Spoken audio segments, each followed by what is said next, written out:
você se relaciona com um pai que é Deus, o que é um Deus? É o majestoso, relampejador, trovejador, joga relâmpago aqui, trovega na montanha ali.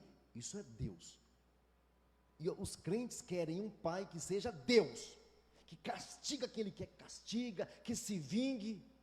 Mas o Evangelho, gente, revela um Deus que é pai.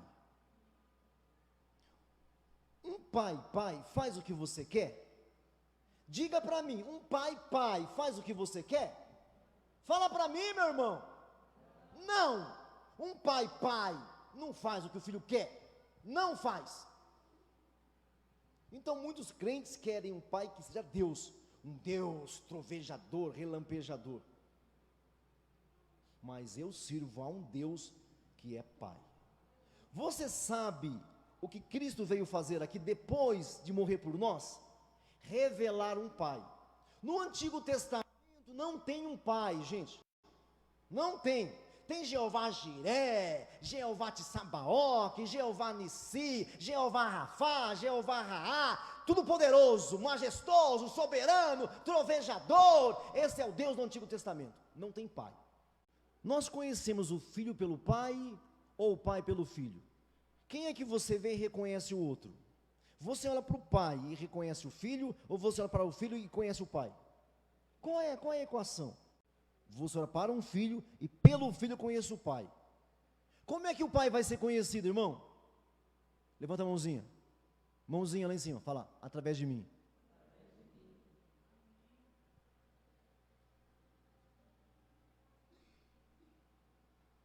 É através dos metodistas?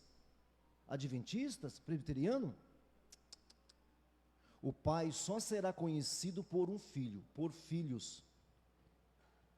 O pai só vai ser reconhecido por filhos. Se não houver filho aqui, o pai não será conhecido.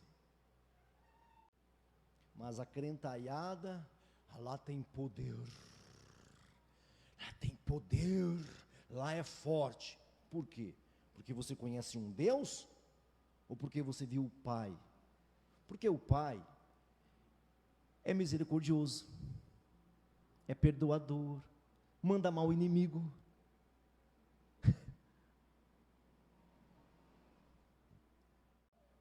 Eu acho que eu estou conseguindo me fazer compreender. Precisamos rever nossos conceitos. Temos que ler a Bíblia certa. Um tal de crente vingativo, nossa, tem crente que vai jogar bola e tira a roupa de crente. Eu sei que essa minha fala não traz ibope, não dá muitas curtidas, não dá muitas visualizações, mas pelo menos eu estou fazendo você refletir. Um Deus que morre na cruz? Não, por isso Pedro não quis, não aceitou. O Pedro quis mostrar para Jesus como é que vivia um servo de Deus. E Jesus quis mostrar para o Pedro como é que é um filho de Deus. Porque o servo é escravo. Então a gente quer o poder de Deus. A gente quer que Deus... Nós queremos que o pastor Clóvis faça uma magia. Faz uma magia aí. Solta uma poção, pastor Clóvis. Solta uma poção aí. Eu sei fazer essas bobagens, mas já desisti dela faz uns 10 anos. Esses movimentozinhos aí, que deixa você dizer, aquilo é que é poder, aquilo é que é poder, eu fiquei arrepiado. Nós só mudamos de placa, ainda continuamos na tribo dos xamãs, ainda temos um pajé, fazendo uma poção para nós. Faz uma poção. A crentaiada está tão mística hoje que a crentaiada está com medo de feitiçaria. Um filho de Deus não tem medo de nada. Um filho de Deus, irmão, vai para a guerra e acabou. Já o crentão fala assim, olha só. O crentão fala assim, puxa, Deus me deu um livramento, Renato. Deu um livramento. Eu estava no carro, o carro capotou, morreu todo mundo, só eu vivi. E os outros 4 eram tudo pecadores, mas o meu Deus me guardou. Me diga uma coisa, daqueles 5 passageiros, quem deveria ter morrido? Quem deveria? Fala para mim. Eu, você.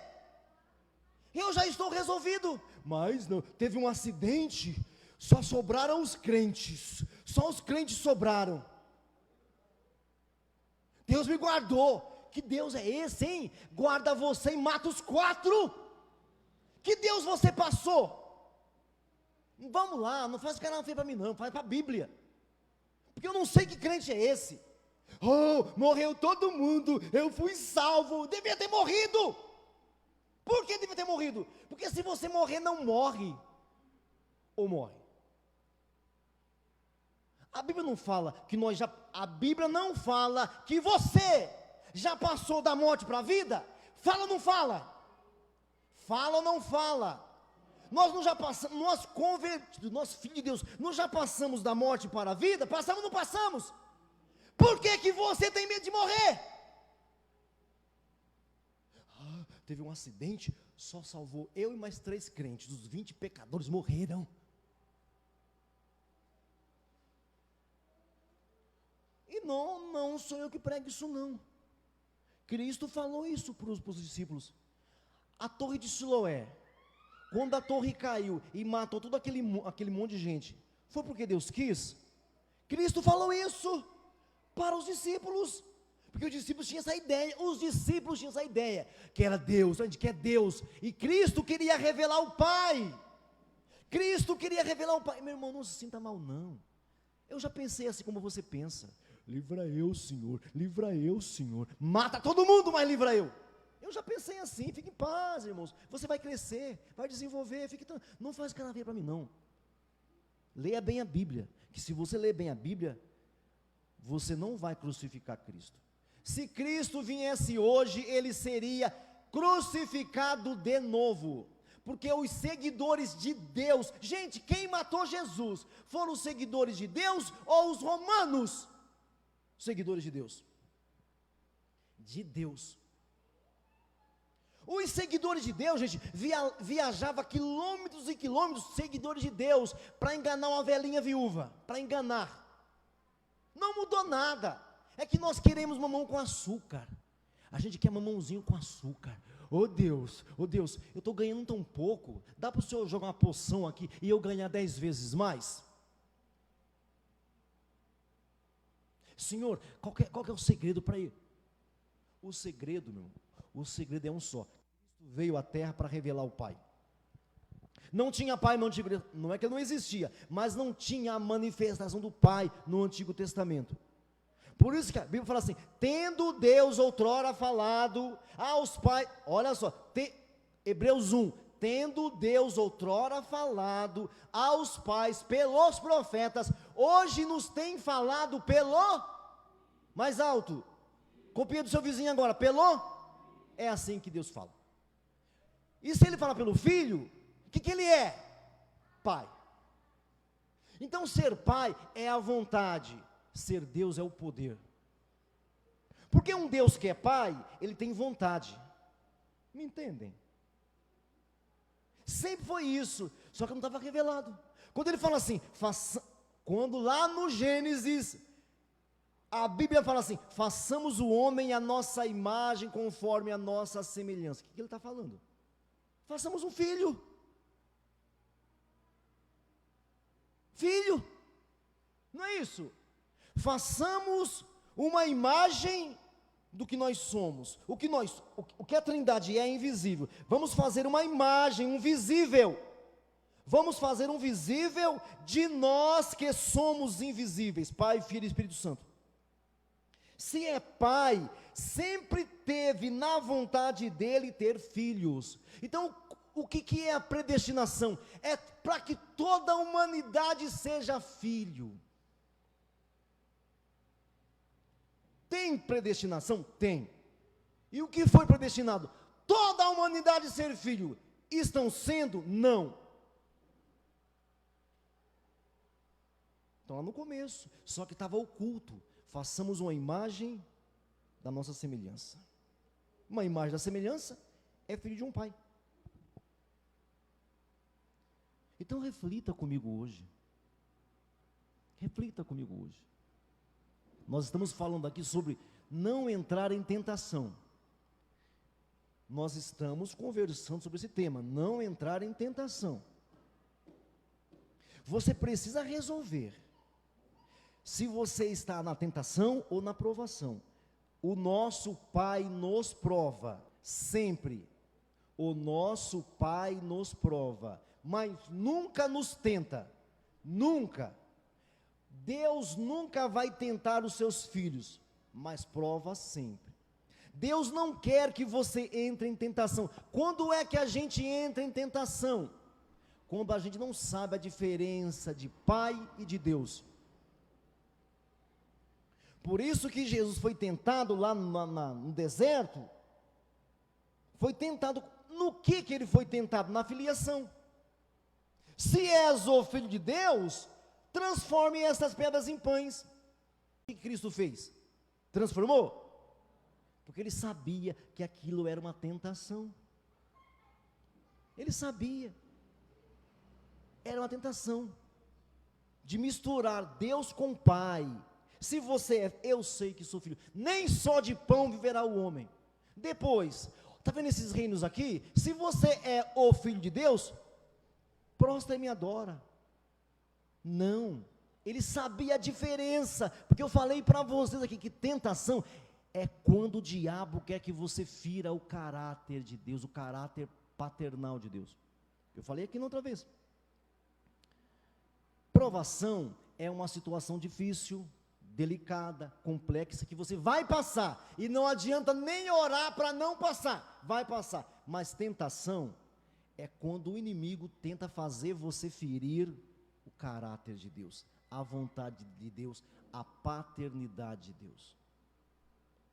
A situação que você passa está mandando, está te incitando a ferir o caráter de Deus, a vontade dele, é tentação. Mas a situação que você está passando é complexa, ela é difícil, delicada, você está meio cismado, meio angustiado, você acha que vai ser difícil, é uma provação. Calma, é bom para você. Pai faz isso com o filho, pai faz isso com o filho, permite que o filho, pai que não permite. Vai para Hebreus aí, vai, vamos ler de novo então Hebreus. Capítulo 12, verso 6. Capítulo 12 de Hebreus, versículo 6. Linguagem de hoje. Pois o Senhor corrige a quem ama, e castiga, o Senhor castiga a quem ele aceita como? Lê de novo. Pois o Senhor corrige a quem ele, e castiga quem ele aceita como? Então, corrigir e castigar são o que? Sinônimos. O que mais são sinônimos? Encorajamento, disciplina, repreensão. Olha o versículo 5. Será que vocês já esqueceram as palavras de encorajamento, como se vocês fossem filhos dele? Preste atenção, meu filho, quando o Senhor o castiga, e não desanime, meu filho, quando ele te repreende. Então, repreender, encorajar, castigar e corrigir são sinônimos. Isso é provação. Então, Deus vai te provar sempre. Você não vai crescer tanto, que vai acabar a provação. Você vai ter 80 anos, 90 anos, e o papai vai estar te provando. Então, não entrar em tentação, corrigir, sim, exortação, sim, ser disciplinado, sim, sempre, para que você cresça. Então, a tentação, meu irmão, é sempre quando você for incitado a quebrar a vontade de Deus, a lei do Senhor, aquilo que está claro, não tem dúvida, eu sei que isso está errado, está incitado a quebrar isso, é tentação. É uma situação apenas difícil? É provação. Então resolva. Você serve a Deus ou serve ao Pai? Porque a tentação vai deixar bem claro isso. Se você esmorecer, ramelar, amarelar, você serve a Deus, não ao Pai. Porque o filho sabe bem quem é o pai, e ele sabe se aquela situação é uma tentação, é do diabo, é para te derrotar, ou se aquela situação é uma provação, é difícil. Então resolve nessa noite, para de ser crente, comece a ser cristão, pare de ser crente, vulgarmente falando, e seja um cristão. Lembre-se que você é filho, foi chamado antes da fundação do mundo para ser filho, antes, não é agora que você está me ouvindo não, antes da fundação do mundo, porque Deus sempre foi pai. Quando ele disse façamos o homem, ele estava pensando que ele é pai, ele sempre quis ser pai. Está claro para vocês? Então resolva isso. Na tentação, o diabo quer que você fira o caráter de Deus, a vontade de Deus. Na provação, é apenas uma situação delicada que você tem que passar e que não adianta orar. Agora, na tentação tem que orar, tem que vigiar e se render. É o que você aprendeu aqui todas essas semanas. Na tentação, vigiar, orar e se render ao Senhor, se entregar ao Senhor.